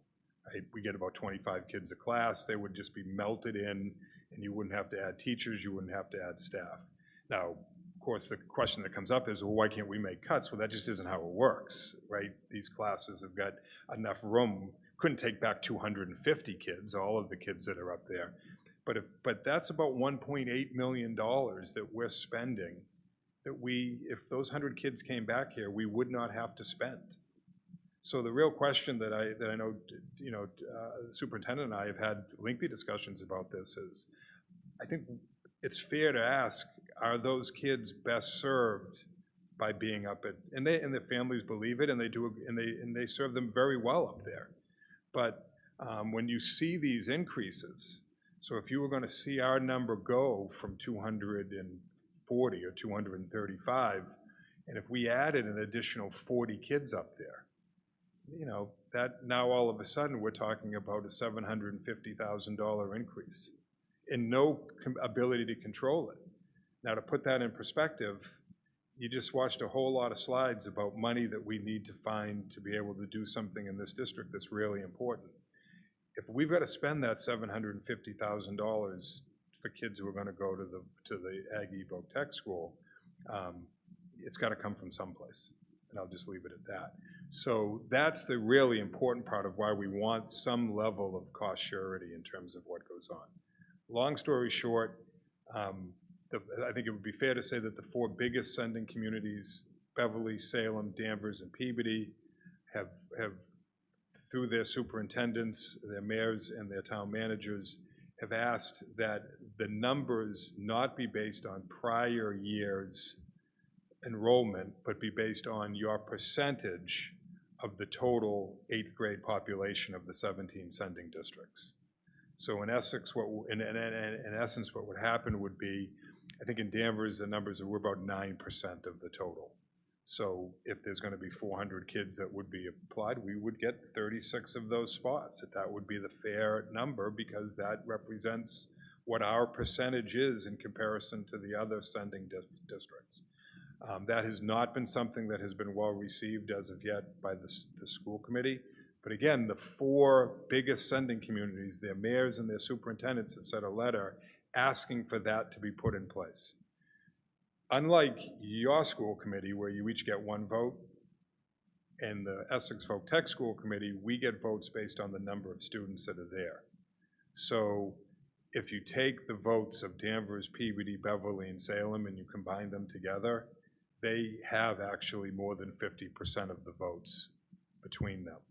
So arguably, if the 4 biggest sending communities want to impose a different formula for it, there is, at least in this limited basis, it would change because our numbers would go down. That could happen. I don't know if that's going to happen. Again, I don't have to vote the way I'm told to vote by. I'm actually, again, as you know, I'm appointed by the moderator and confirmed by you guys. Pat's never called me once and said I need you to vote a certain way. I don't know how I'd necessarily handle it if she did. I think she knows not to do it. We're usually in sync on these type of things, but you know, there's no requirement that those members do that. But that's what we're there. There's another very, very substantial issue which is in play right now, which gets really into the weeds, but is very, very unfortunate or very disappointing. And that is that DESE has given a preliminary ruling that the 100 rough seats that go right now to out of district, what I would describe as out of district agricultural students. So about 500 kids a year are accepted. 400 of them come from the 17 sending districts. If you're a kid from Danvers and you get accepted, you have an ability after you go through the sort of the discovery period to go into any one of the 25 programs, whether it's an agricultural program or it's a traditional vocational technical school. However, there's about 100 of those agricultural spaces each year that go to kids from the rest of the state. And I'm going to tell you, the bulk of those kids come from Lynn and Lawrence and Haverhill and Revere and Everett, and again, communities that have substantially more diversity. And when I say that our diversity in our program is much better than most of the sending districts, it's in part because we get a lot of kids from Lawrence and Lynn and Haverhill, and that adds a tremendous amount to the diversity of the program. DESE has made a decision that those spaces need to go to the sending districts first. If that happens, and we're fighting it, the superintendent is fighting this, but if DESE stays firm with that, what that means is that Danvers kids will not be competing for 400 seats, they'll be competing for 500 seats. And we can anticipate if that does happen, that our number of the percentage of the 130 kids who apply who are accepted will be substantially higher. And that you probably would see anywhere from 70 to 75 kids potentially from Danvers in just the first year. And that alone would increase our numbers probably by 60 kids. So, you know, again, it's not something that the school wants. The school wants to continue to afford the opportunities that school provides to those kids from all across the state, most notably the other county areas, which traditionally have gone to the Essex Aggie. But DESE at this point has made a determination that that's not how the statute works, and there's a negotiation going back and forth right now. I wouldn't even know how the admissions process would work, quite frankly, if that happens. But full disclosure, that is out there right now, and it could have a real lasting and substantial impact in terms of a community like Danvers, but all of the sending communities at this point. Mike, let me ask you a question. In your opinion, what's the appetite of the 4 largest sending districts to impose a percentage into the formula? Is there any feeling of? I mean, I'm sure it's been discussed. So is there any? Yeah, I would. I mean, I'm not going to. not going to say how I think people would necessarily would vote, but I think that I have made that motion for 3 years as we've been dealing with this. And we've made that motion, Danvers, as a general rule that admission should have been based upon your percentage as a district in the overall component of those 17 districts. And that has been, I've been a vote of 1 with that every time. And so I wouldn't anticipate that the folks from those communities will change their opinion of that. They've been supportive of this, they've been supportive of the idea of needing cost certainty. This is, however, the first time that I would tell you that the mayors and the superintendents have been as adamant about this as they have been. And in the situation with all 3 of those communities, it is the mayor that makes the appointment, straight out. It's a mayoral appointment. Beverly's position is up this year. I do not know what Mayor Cahill did in regards to reappointing the Beverly representative. Salem is up next year with me. My hope is, as you know, that I will not have to come before you ever again in regards to this, because as I say all the time, I am the only one there who does not want to be there.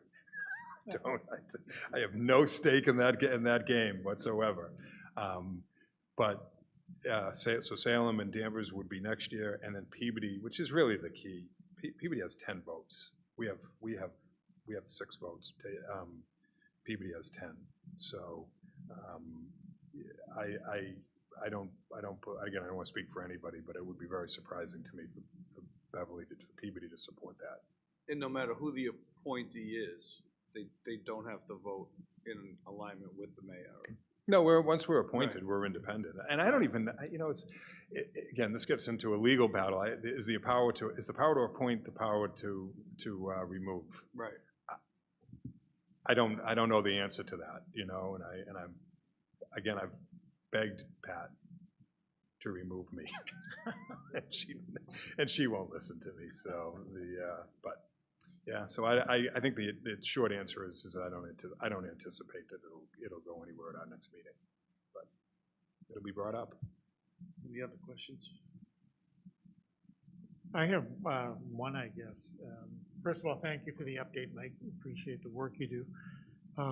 Are there plans that you're aware of for any additional vocational schools, either locally or within this part of the Commonwealth? It sounds like there's enough interest that if we had more seats, they could be filled. Not necessarily, what I mean, not at Essex Tech, but if the opportunities in other districts were higher, they could probably be filled based on the interest. But is there any discussion about that from the state standpoint? So we have, as a school committee, which, in full disclosure, I've voted against every time, and the only one who's done this, but we have put a school building fund request in to, I believe, increase. I think ultimately they'd look to increase it by as many as 300 students. Would be if they could. Again, it's very difficult to be able to. It's a different situation, but on an annual basis, I think that the number of seats that are there have been increased incrementally by probably 30 or 40 seats every year for the last 5 years. So we've probably seen 150 additional seats. There are smaller projects that are being done which will increase capacity up there. In terms of I do believe, I think I've said this before, you do get to a point where the size of that school concerns me in regards to whether we get diminishing returns for that type of a program. Mm-hmm. And so I don't disagree with the idea that would be better served by adding another school someplace else and not having a 3,000 seat school up at right, that location. But at this point right now, I think if you're going to increase vocational technical seats in Essex County, they're going to come by an increase of the facility up there.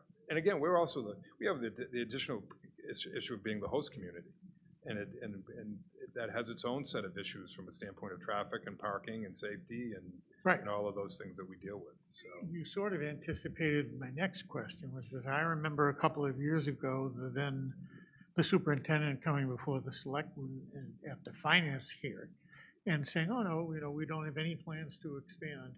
And then very quickly, it seemed like, oh, I was hearing about, well, we're gonna do this to add some seats and that to add some seats.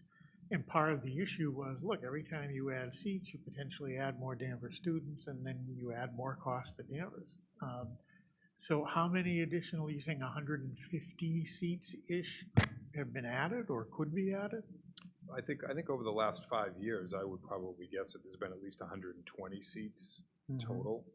I think over the course, I mean, I think, again, it depends on what reception they get from the state in regards to it. But one of the things that I do know is the additions and the improvements that have been made to the facility, which I applaud the efforts that they make. It is not like us trying to do it here in the Danvers Public Schools.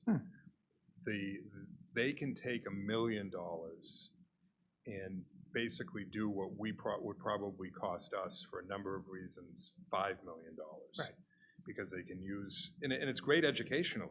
If you're a kid who's in HVAC, it's wonderful. You're in a position to be able to do all kinds of work on the campus. And it's great work. It's going to get you in the union when you get out.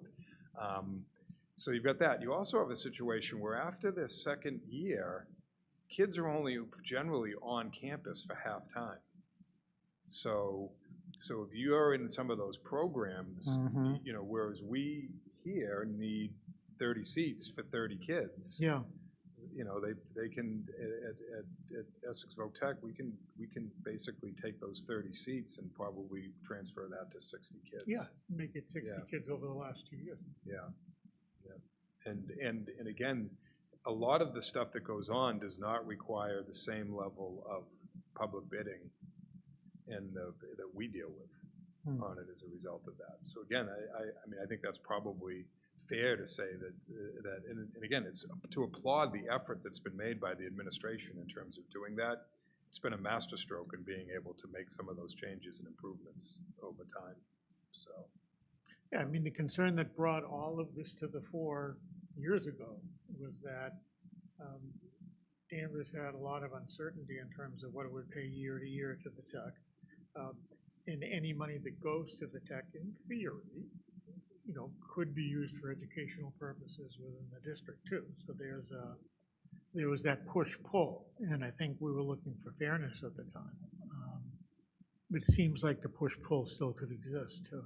Oh, and I think the more important thing is that, again, if we see some expansion, which we'll see, and we see DESE hold firm on the idea that basically all 2,100 kids are going to come from the 17 sending districts, then we're talking about probably an area being in a range of $5.5 or $6 million a year of our expenditure, which is what we spend on our fire department, our police department. It's a substantial amount to educate 300 kids, many of who could, again, potentially be returned back into the system. And I know that's not something the parents want to hear because they're convinced that that's the only place for them, right? But as we've said before, you want to go into a nursing program? You want to be an engineer? This is going to be sacrilegious because I'm a school committee member there, but I think you know where my heart is. If you want to be an engineer, come to Danvers High School, take AP Science and Math courses, and then go to college out of that. You're going to be better off, But. Thanks, Mike. Thanks, Mike. All right, thank you, guys. Oh, I'm sorry. Oh. I asked you, didn't say. Thanks. Hi, Mike.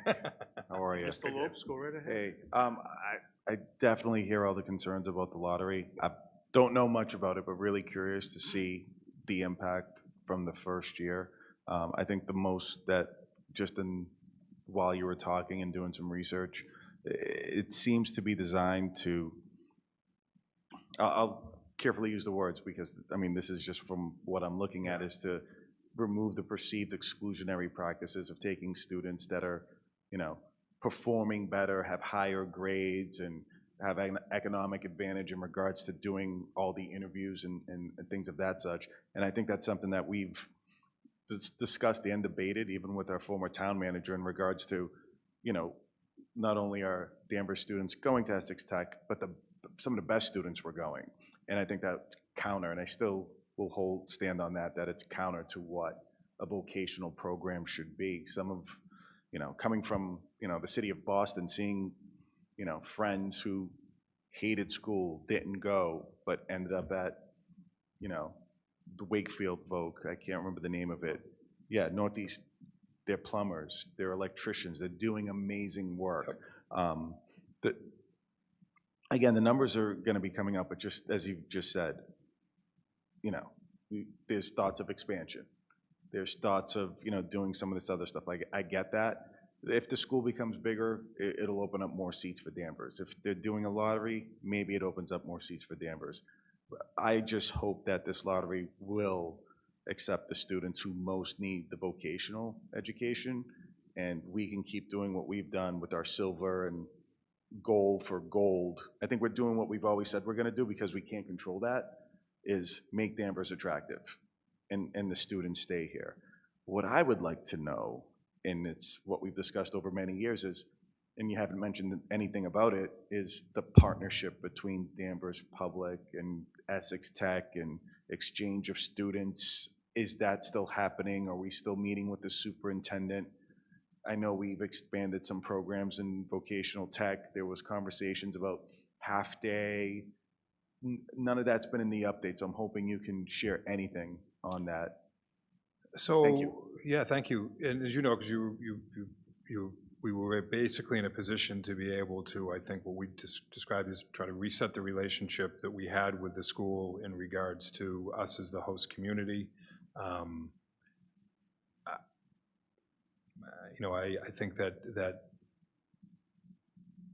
I can speak for the superintendent, for Danvers superintendent, that there has always been a desire to be cooperative and to find areas where we can best serve each other. I think I'll give you a good example. One of the things that we had spoken, I know about at one point, was the idea that we have those AP classes. So what if we afford to the kids from the Voc Tech, if you want to take an AP class, you can come take it at Danvers High School. And we'll, you know, maybe a trade, and we're going to be able to identify some kids who didn't get in initially who were really going to benefit, and let's try to get them into a nighttime program. And I can just tell you that the Voc Tech has added their own AP programs. And they have a number of AP programs that they afford to across the board with their students. I'm not going to for a minute say that the Voc Tech administration is not willing to be cooperative in regards to those things, but I can say that we have not seen a lot of cooperation from that standpoint. And there really isn't a whole lot of need for them functionally to cooperate, if that makes sense. And that's not to say they're bad people or that they don't care about the students, the Danvers students, or any of that other part of it. That's not true, exact opposite. But you know, I think the focus is to maintain the school up there, and their attitude is the local sending districts got to take care of their own programs. Well, I get that. Thank you so much for that brutally honest answer, because I think that really reinforces what we've always talked about. Is it genuinely in a vocational school, or is it going to continue to draw advanced placement students?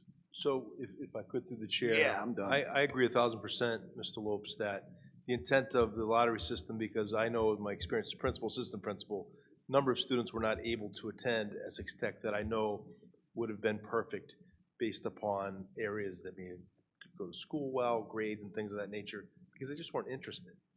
So I'm hoping that the lottery does open up those opportunities. But there are parallel programming, and certainly we'd be open to offering up, because we have the advanced placement, but they have duplicate programs. But part of our argument to the Essex Tech is that we're not against vocational education, and that has to be very, very clear.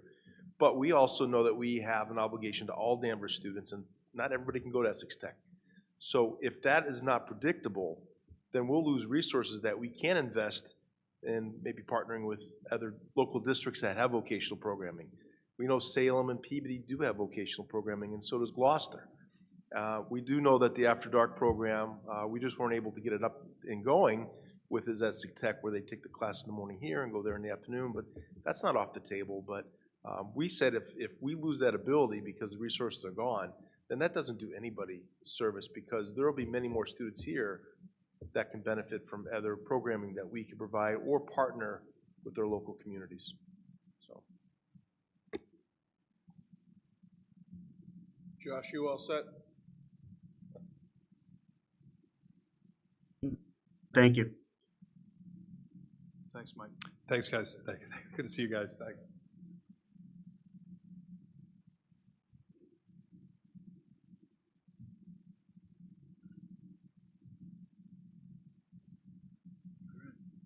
Unfinished business. okay, thank you, Chair. Just going back to second readings, we have 3 policies that we recommended for first reading in December. We'd like to bring back for second reading in January.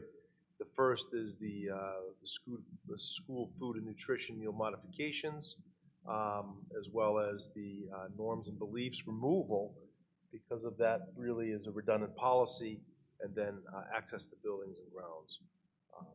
So for the first piece, for second reading, the recommendation is to move forward with the food modifications and meal program. So moved. Do I have a second? Second. All those in favor? Aye. Aye. Aye. All opposed? Aye. Passes. Okay. The next is actually the removal of the school committee norms and beliefs due to the redundancy, and certainly we already have protocols that are in place, and those are things that we should be able to adjust and move every year. And there are a number of examples that are already shown. So the recommendation is to remove policy BDA-E, school committee norms and beliefs, for second reading. Any questions or concerns? So moved. Do I have a second? Second. All those in favor, please say aye. Aye. All opposed? Aye. And then finally, the policy access to buildings and grounds is just to really be very specific in terms of who has access to buildings and grounds during the school day and during non-school hours. So the recommendation is to, for second reading, policy ECAB, access to buildings and grounds. Any questions or discussion? So moved. Second? I have questions. What specifically? Well, in case you read it over again and something struck you as you wanted to ask the other question. Go with it.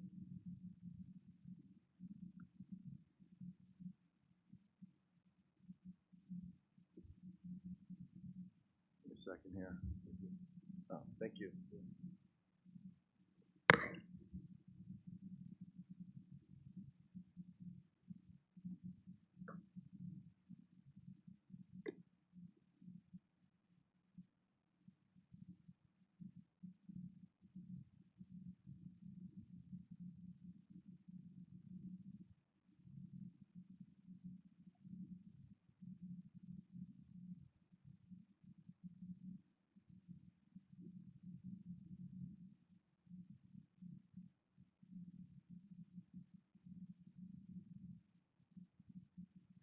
I think I just have a clarification question on that in regards to, I mean, those seem pretty obvious, but I know that the grounds, school grounds and the buildings are maintained by the facilities department for the town. And I know in policy meetings, we discussed, bringing control with extra or external people to have the school committee and the superintendent control that. Is that separate from this? It runs in conjunction with this, so certainly, you know, for those that are approved to utilize the buildings and grounds, you know, outside of school hours, we collaborate with the buildings and grounds department. So, for example, if we've been foraying into some rentals, and we work closely with the DPW, but certainly there's the recreation department, so we all have to collaborate because we know they're community buildings, but we want to be very certain that we not only protect during the school day, but also specific purposes for out-of-school hours. Okay. And I say that because I've been an advocate to ensure that rentals are controlled Yes. at the superintendent office, revenue goes to the superintendent office. I know we have like parks and rec things which are town and community focused, but I think a concern was there was some outside events happening, maybe free or not, but they were just outside of the control of the school committee or the superintendent. So this firms it up, and just, I think, again, we have a great partnership, but this protects us regardless of the partnership. Okay, thank you. That answers my question. Thank you. Anything else? So it's been moved and seconded? I believe it has, yes. All those in favor, please say Aye. Aye? Aye. Aye. All those opposed? Aye. New business. Right. The first item really doesn't require approval. It's just to notify the school committee that we're looking for a change of protocols and procedures. And this pertains around student travel and field trips. So primarily out of district, overnight, and out of state type of travels. So basically we took the existing policy JJH and created a checklist that we reviewed with our attorney. We found that, and honestly, what I'm familiar with is when there is an out-of-state, out-of-the-country, an overnight trip, it's personally brought to the school committee for a presentation and approval. There should be the opportunity to ask questions. Currently, that goes into the consent agenda, but I feel very strongly that there should be an opportunity to bring this forward because, you know, there are a number of items that go into those types of trips, and quite frankly, it's a high, you know, it's a great experience for our students and staff, but it's also a big liability for our district. So we need to ensure, you know, I share this with you in the folder, but the school nurses must be part of this to review and sign off. We need to ensure that all students, if there's certain physical accommodations, that the trips allow for that. And certainly if there's international travel, that we ensure that if a nurse care is required, that, you know, a license in another country may not be, it's not the same as in the United States. Certainly timelines, also making sure that there's accessibility compliance. So the number one thing that's important is really the educational purpose. So there's a purpose, and I know it's listed, but we need to be very clear that it aligns with our curriculum goals, and certainly if there's any missed classwork in time in school, that's described thoroughly. The other piece too is just following the planning guidelines, right? Ensuring that they give plenty of notice. But number 4 to me is really important, and it's important to everybody, but it's in our policy, is the financial plan, right? So some of these trips, they're very expensive, right? There's transportation and lodging and all sorts of things. But honestly, that there has to be equitable access regardless of the ability to pay. Meaning that if a student has a demonstrated financial need, there has to be something built into the trip that would accommodate for that. So, and I'm not saying that that's not happening, but there should be, that should be very clear. And then the question is, how is that done, right? Because the school district doesn't have a line item to cover that, right? So that has to be clear, and that's part of, you know, bringing that forward. That should be explained. The fundraising that's required, you know, what is the fundraising, and how will that support the trip? Also, the required number 5, the school nurse has to be involved with this to review, like, who will be traveling, you know, what are the needs they may have, but also there's a layer of, you know, the things are reviewed before it gets to you that I think is important. Obviously, the equity piece, our attorney was very clear in saying we must ensure that all of our trips, if there are students with that have needs, medical, health, or accessibility, that they are met in accordance with the law. I'm not saying that's not happening, but that needs to be outlined very clearly. And then the other piece too, that I believe number 9, is that the school trip is always school sanctioned. It can't be privately organized. We won't sanction that in school committee, that's the wording. But also, it's important that conflict of interest is all set and signed, sealed, and delivered, and that if there are any incentives offered by a travel company, that those are applied directly to defray the trip costs. So we would be very clear on this. My previous experience as principal is if we have, for example, the French exchange program, you know, I would sit as principal with the teacher or the facilitator to guide them through in terms of, and then the school committee has opportunities to ask questions, such as, you know, what is the financing plan for those that may not be able to afford? And certainly, how do we know that all accommodations are met? What's the trip insurance and other items? How does this connect to the curriculum?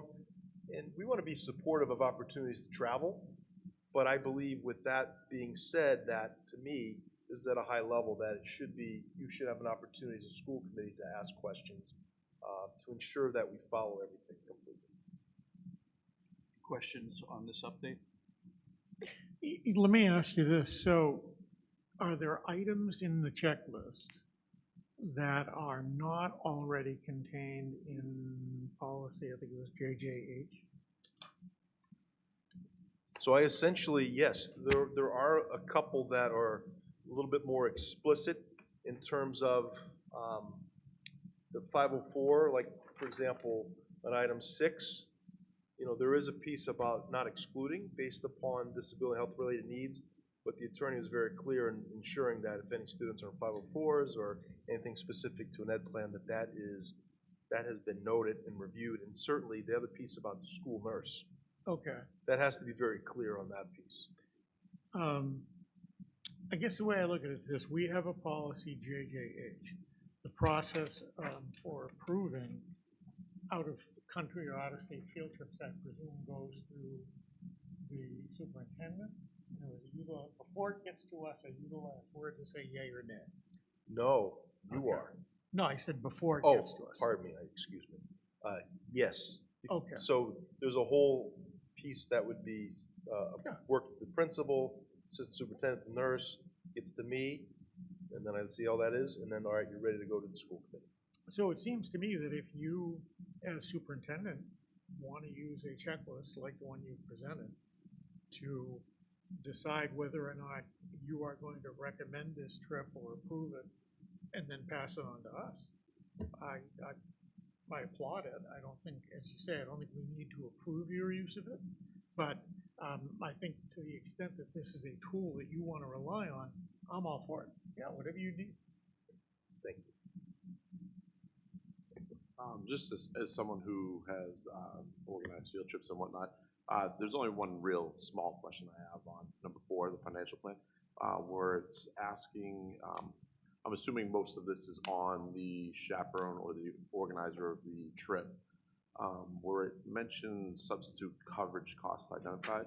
Is that something just like providing a list for the chaperones that are school faculty so they can provide, or is that on the educator to come up with the amount to fill? So that's a great question. So this is really more in line with, you know, the DC trip, for example, you know, those types of trips. But traditionally, the trips that are out of the country typically will happen outside of the school, you know, like during February break or April break or December break. Or, you know, because there are costs identified with that. So that's why working together, and that's why then it ties back into, you know, how long you know, we try to avoid as much being out of school. All right, so yeah, so that basically, so they would present to you what the timing of who the people who were going, and it would be a collaboration for a couple of these pinpoints. Correct. Thank you. Gabe, you all set? Josh? Yeah, good. It's clear.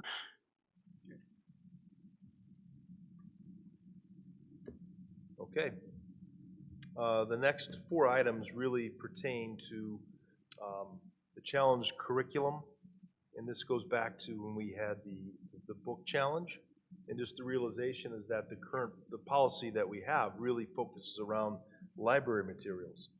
So we said that we would go back, work with our council, look at other districts, what policies do they have, and our attorney came back with 4 recommendations, and just to highlight, really being able to have a separate policy for any challenged instructional materials versus the library materials, that's separate, being very clear on matching the challenges that might be related based upon the recent Supreme Court case, Mahmood. And so it opened up just some clarification, some refining. So I'll go through it piece by piece. I asked Assistant Superintendent Anderson to if there's any clarification questions as well. We've shared these with we knew this was a draft and we shared this with our DTA. I'll share this with the faculty as well, just so that we're all on the same page.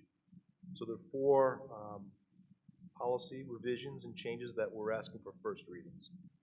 So the first one is, it is the challenge instructional materials, IJR. And really the current language really is around materials with voluntary library. We know we need a separate policy.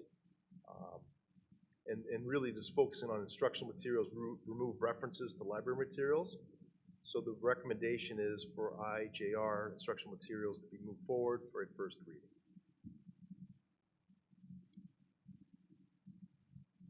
Questions, discussion? Start with a motion, so move to approve for first Second. reading. All right, so you have the motion, the second, now discussion. Now any discussion?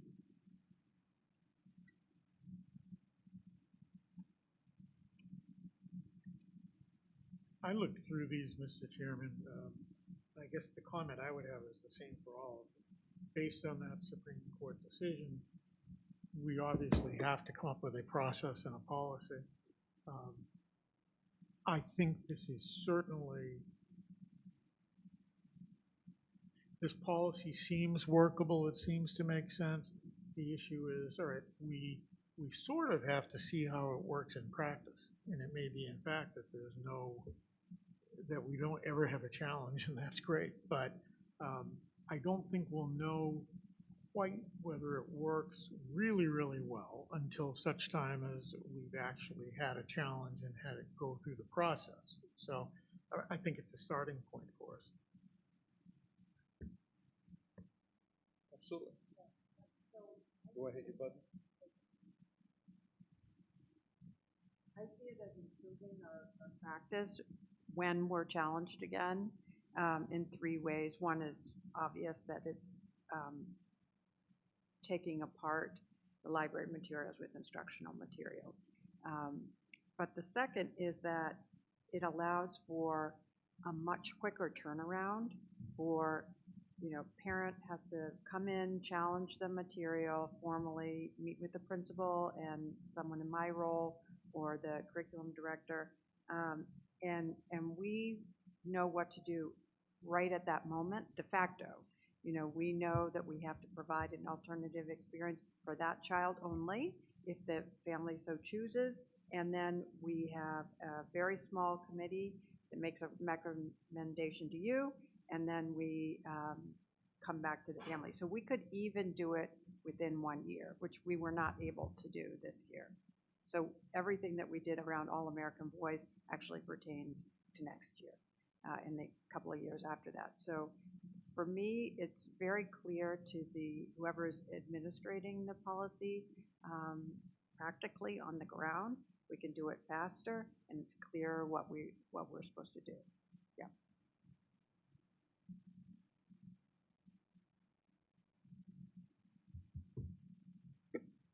Are we taking all of these recommendations separately or all together? Because they're all part of the same policy, correct?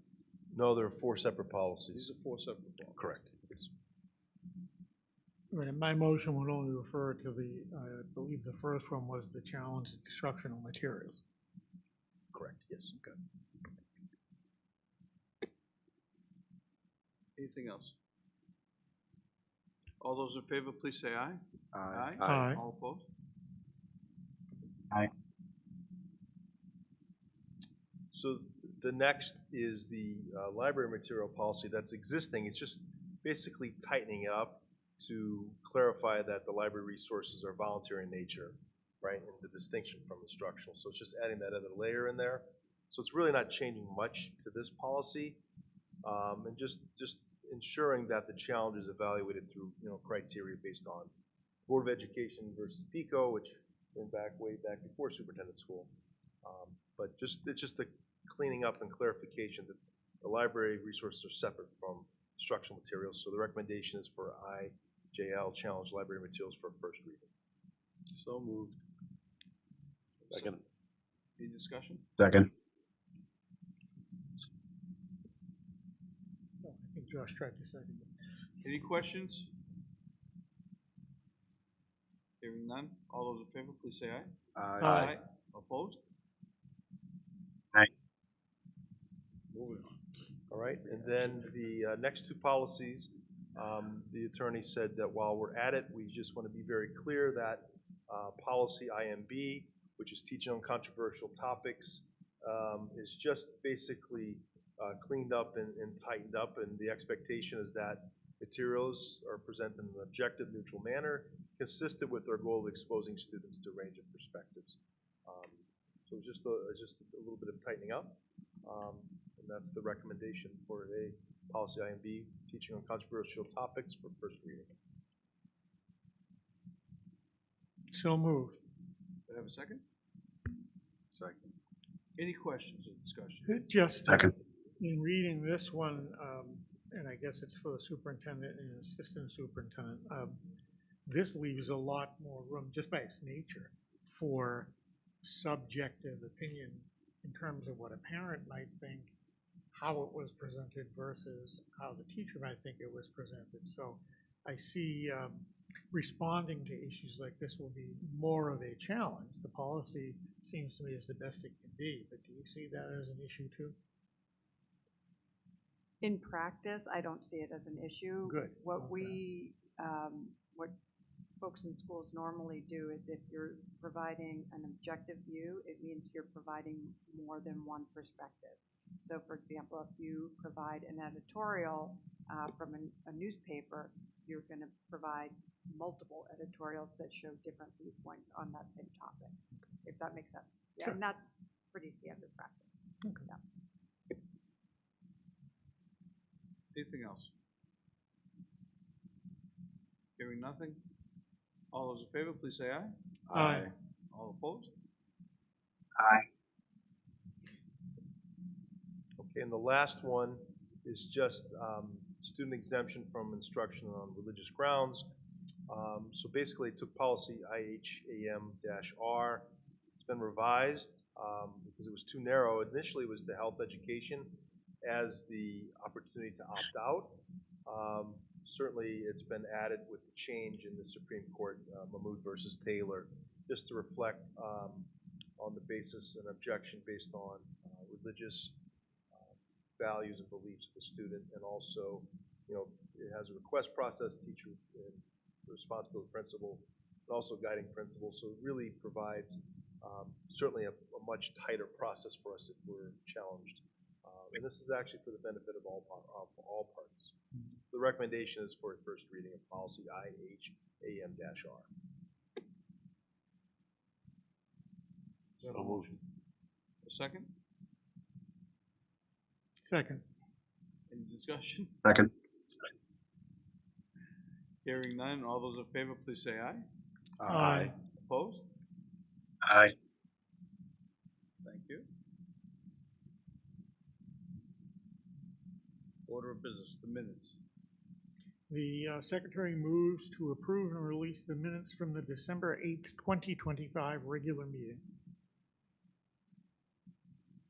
Need a second. There you go. All those in favor, please say aye. Aye. Aye. Opposed? Consent agenda. Motion to approve personnel memo, surplus materials, fundraising requests. So moved. Second. Any questions, any discussion?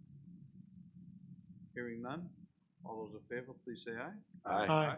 Opposed? Aye. Any communications? Anything from the legislation? Sally Kearns tells me that she's going to be here at the next meeting, I believe, on February 9th. I think she said to have some material for us then. Okay, appreciate that. Anything else from any of the subcommittees? Anything from the administration? I was remiss at the beginning of the meeting. I'd like to thank our partners from DCAT for helping us with this broadcast. And again, our next meeting is January 26th. It's a budget workshop. And that's about it. I will entertain a motion to Adjourn. Motion to adjourn? Second. all those in favor, please say aye. Aye. Aye. Aye. Good night, Danvers.